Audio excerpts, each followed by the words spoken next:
All right, let's dive right into this explainer and completely reframe how we look at the relatively brief 250-year history of the United States. It's so easy to think of history as this dusty, ancient thing locked away in thick textbooks, right?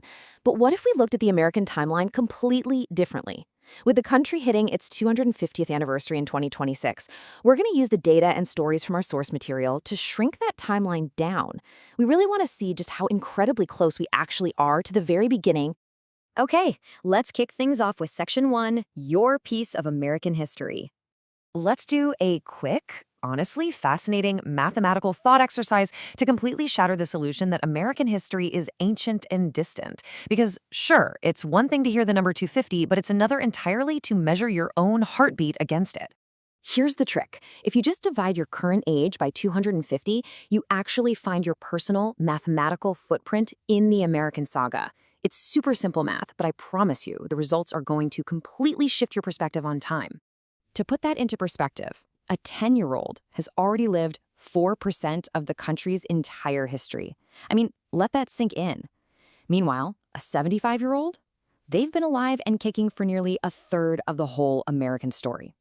When you realize that just 3 75-year-old lifetimes stacked back to back basically covers the entire existence of the United States, well, history suddenly stops feeling so far away, doesn't it? Which brings us to Section 2, the human chain of time. I want you to pause for a second and picture the oldest person you've ever spoken to. Really think about it. And then deeply consider the historical eras their life physically touched. Think about the decades their eyes have witnessed firsthand. So the crucial point here comes from a story the author shares about a woman named Irene Seiberling Harrison. She lived until 1999. But here is the absolute mind-bending part. Her father was born just before the Civil War. He grew up knowing Union veterans. And those veterans, they were the grandchildren of the generation alive in 1776. Actually, when you string together these human beads of history, it reminds us just how staggeringly young this nation's story really is. It's literally just a handful of handshakes back to the founders. Because this chain is so remarkably short, it's absolutely vital to ask older folks about their firsthand experiences. I'm talking about anything from watching American astronauts walk on the moon to experiencing the tragedy of 9/11 or going way back to memories of the 1920s when indoor plumbing was this exciting new arrival. The source emphasizes that asking these questions creates a truly fascinating excursion right into the past. And even after these older generations pass away, their firsthand stories, like the author's memory of a woman who genuinely believed Teddy Roosevelt was the greatest president of her lifetime, they reside in us. We basically become the next link in the chain, holding on to these bits and pieces of the American saga so we can pass them on to our own grandchildren. All right, let's move to Section 3, Catalog of Rapid Achievements. Now that we really feel how brief 250 years is, let's look at the dizzying density of what was accomplished in that historical blink of an eye.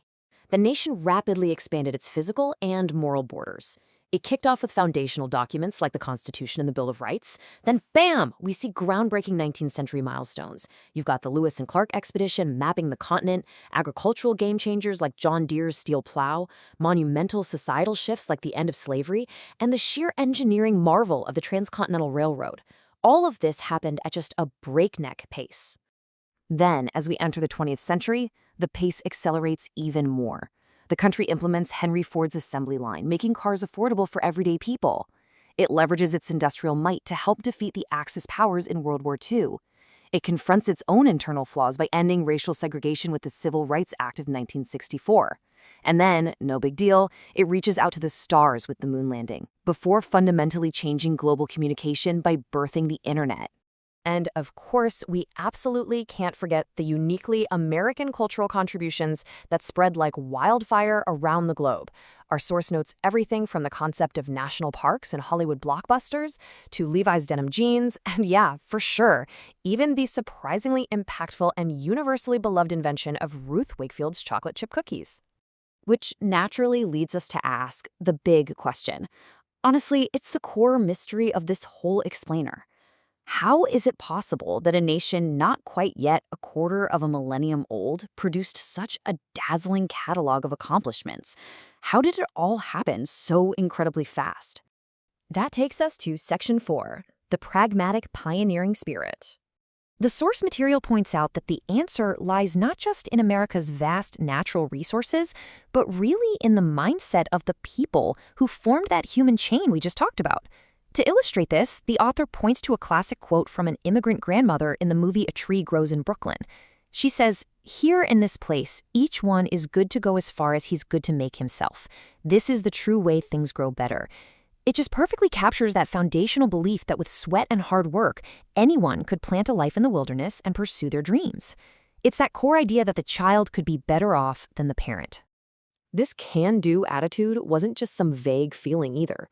It was formalized into a homegrown philosophy known as pragmatism. Fathered by American thinker William James, this philosophy completely turned away from fixed principles and abstract concepts. Instead, it championed concreteness, action, and essentially asking, okay, but what actually works? What's really fascinating here is how the source contrasts this approach. The text highlights America's preference for practical, working solutions over the rigid philosophical systems, think Hegel and Marx, that were historically imposed on human nature over in Europe. The point being, as a young nation, the focus was firmly on tangible facts and getting things done, rather than getting tangled up in obscure, high-level philosophies. But, importantly, it wasn't just about cold efficiency. By combining that pragmatism with a strong, church-preached moral conscience, the nation fostered really high ethical standards.